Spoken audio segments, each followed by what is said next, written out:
الحمد لله رب العالمين والصلاة والسلام على أشرف الأنبياء والمرسلين نبينا محمد بن عبد الله ومن تبعه بإحسان إلى يوم الدين أما بعد கண்ணியமிக்க சகோதர சகோதரிகளே, அல்லாஹ் சுப்ஹானஹு வ தஆலாவுடைய மாபெரும் கிருபையினால் நாம் அல்லாஹ்வையும் அல்லாஹ்வின் தூதர் முஹம்மது ஸல்லல்லாஹு அலைஹி வஸல்லம் அவர்களையும் அவர்களுக்கு அல்லாஹ் வழங்கிய வேதமாகிய அல் குர்ஆனையும் நாளை மறுமை நாளை சொர்க்கம் நரகத்தை நம்பிக்கை கொண்ட மக்களாக இருக்கிறோம்.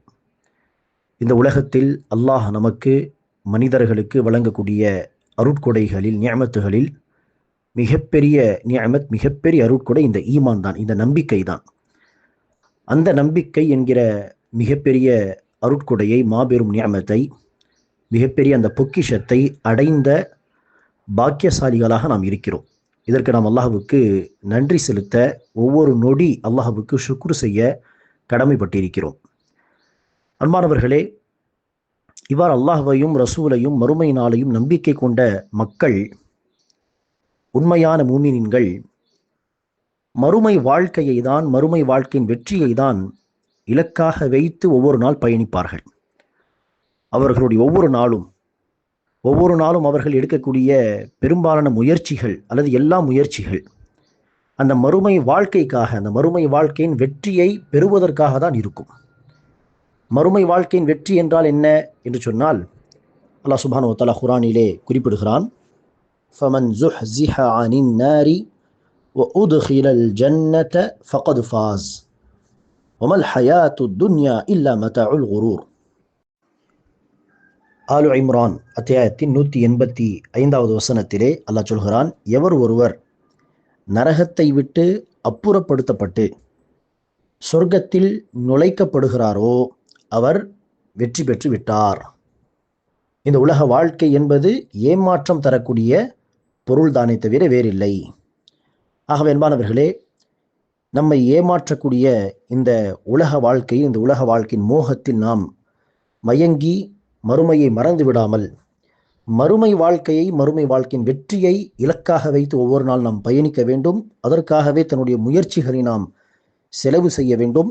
அந்த வெற்றி தான் நரகத்தை விட்டு பாதுகாக்கப்பட வேண்டும், சொர்க்கத்தில் நுழைய வேண்டும். சொர்க்கத்தில் நுழைந்த பிறகு அல்லாஹ்வுடைய பொருத்தத்தை, மேலும் அல்லாஹ்வை பார்க்கக்கூடிய அந்த வாய்ப்பை, அந்த பாக்கியத்தை அடைவது, இதுதான் நம்முடைய இலக்கு, நம்முடைய நோக்கம். ஆகவேதான் அன்பானவர்களே, நம்முடைய இந்த வகுப்புகளிலே, அடுத்தடுத்து வரக்கூடிய பதிவுகளிலே, அந்த சொர்க்கம் எது இறை விசுவாசிகளுடைய இலக்காக இருக்கிறதோ, எதை அடைவது மிகப்பெரிய உன்னதமான நோக்கமோ, அத்தகைய சொர்க்கம் என்றால் என்ன, அந்த சொர்க்கத்தில் அல்லாஹ் இறை விசுவாசிகளுக்காக தயார் செய்திருக்கக்கூடிய நியமத்துகள், அருட்கொடைகள் என்ன என்பதை குறித்து நாம் இன்ஷா அல்லாஹ் அடுத்து வரக்கூடிய பதிவுகளிலே பார்ப்போம். அத்தகைய சொர்க்கத்தை அடைவதாக இருந்தால் நம்மிடத்தில் இருக்க வேண்டிய தன்மைகள் என்ன, என்னென்ன அம்சங்கள், என்னென்ன விஷயங்கள் நம்மிடத்தில் இருந்தால் அத்தகைய சொர்க்கத்தை நம்மால் அடைந்துவிட முடியும் என்பதை குறித்து நாம் இன்ஷா அல்லாஹ் பார்க்க இருக்கிறோம். ஆகவே சொர்க்கத்தில் உள்ள அருட்கொடைகள், அந்த சொர்க்கத்தை அடையக்கூடிய சொர்க்கவாசிகள், இறை நம்பிக்கையாளர்களுடைய அம்சங்கள் என்ன என்பதை தெரிந்து கொள்வதற்கு முன்பாக ஒரு அடிப்படை விஷயத்தை இன்றைய இந்த பதிவில் நாம் இன்ஷா அல்லாஹ் புரிந்து கொள்வோமாக. அது என்னவென்றால், இந்த சொர்க்கத்தை அடைய வேண்டும் என்கிற நோக்கமானது, இது இஹ்லாசுக்கு, அதாவது உள்ள தூய்மைக்கு முரணான ஒரு விஷயம் கிடையாது. மாறாக இதுவும் இஹ்லாசு தான், இதுவும் உள்ள தூய்மை தான். அதாவது ஒரு முஸ்லிம் அல்லாஹ்வுக்காக தொழுகிறார், இதுவும் இஹ்லாசு தான். ஒரு முஸ்லிம் சொர்க்கத்தை அடைய வேண்டும் என்கிற அந்த நோக்கத்தில் தொழுகிறார், இதுவும் இஹ்லாசு தான், உள்ள தூய்மை தான். ஒருவர் நரகத்துக்கு பயந்து, அல்லாஹ்வுடைய வேதனைக்கு பயந்து இபாதத் செய்கிறார், இதுவும் இஹ்லாசு தான். சொல்ல போனால் நம்முடைய வாழ்க்கையில் இந்த 3 விதமான விஷயங்களும் கலந்து இருக்க வேண்டும். கலந்து இருப்பதுதான் என்னது? சரியானது. சில சமயம் நான் அல்லாஹ்வுக்காக, அல்லாஹ் மீது நான் வைத்திருக்கக்கூடிய அன்பு மஹப்பத்தின் அடிப்படையில் வணங்க வேண்டும்.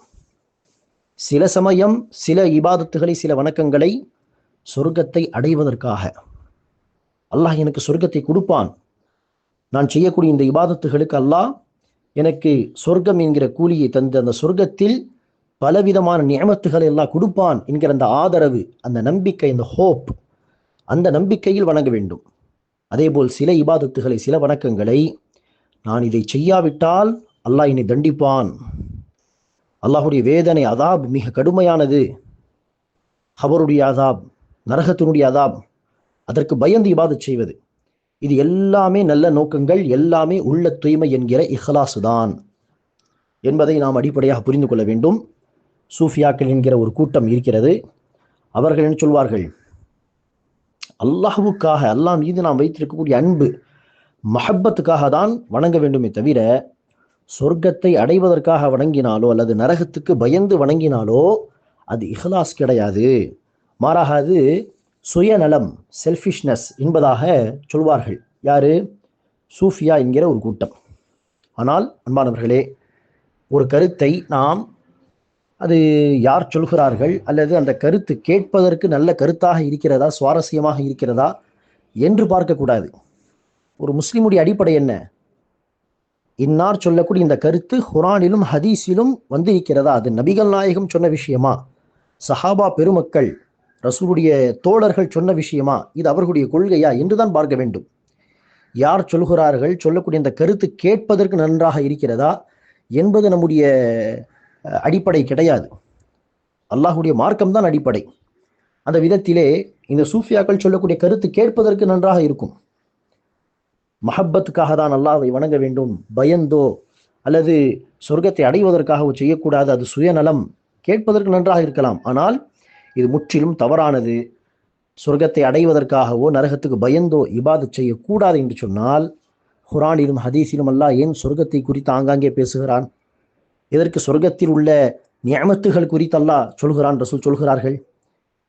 இதற்கு நரகத்தை குறித்து ஆங்காங்கே குர்ஆன் ஹதீஸில் பேசப்பட்டிருக்கிறது. ஏன் நரகத்தை அஞ்சிக் கொள்ளுங்கள், அதை விட்டு தன்னை பாதுகாத்துக் கொள்ளுங்கள் என்று ஏன் சொல்லப்படுகிறது? ஆகவே சொர்க்கத்தை குறித்து அல்லாஹ் சொல்கிறான். அந்த சொர்க்கத்தை அடையும் நோக்கத்திலே, அந்த ஆர்வத்திலே மக்கள் வரட்டும். நரகத்தை குறித்து அல்லாஹ் பேசுகிறான், ரசூல் பேசுகிறார்கள். அந்த நரகத்துக்கு பயந்து மார்க்கத்தை பின்பற்றி நடக்கட்டும் என்கிற நோக்கத்தில் தானே. அப்படிப்பட்ட செய்திகளில் இருந்துதான் சில முக்கியமான தகவல்களை சொர்க்கத்தை குறித்தும் சொர்க்கவாசிகளை குறித்தும் நாம் இன்ஷா அல்லாஹ் தெரிந்து கொள்வோம். அல்லாஹ் சுப்ஹானஹு வ தஆலா நம் அனைவருக்கும் இந்த விஷயங்களை எல்லாம் அறிந்து அதை அடிப்படையாக வைத்து மார்க்கத்தை பின்பற்றி நடக்கக்கூடிய பாக்கியத்தை தருவானாக. ஆமீன். அஸ்ஸலாமு அலைக்கும் வரஹ்மத்துல்லாஹி வபரகாத்துஹு.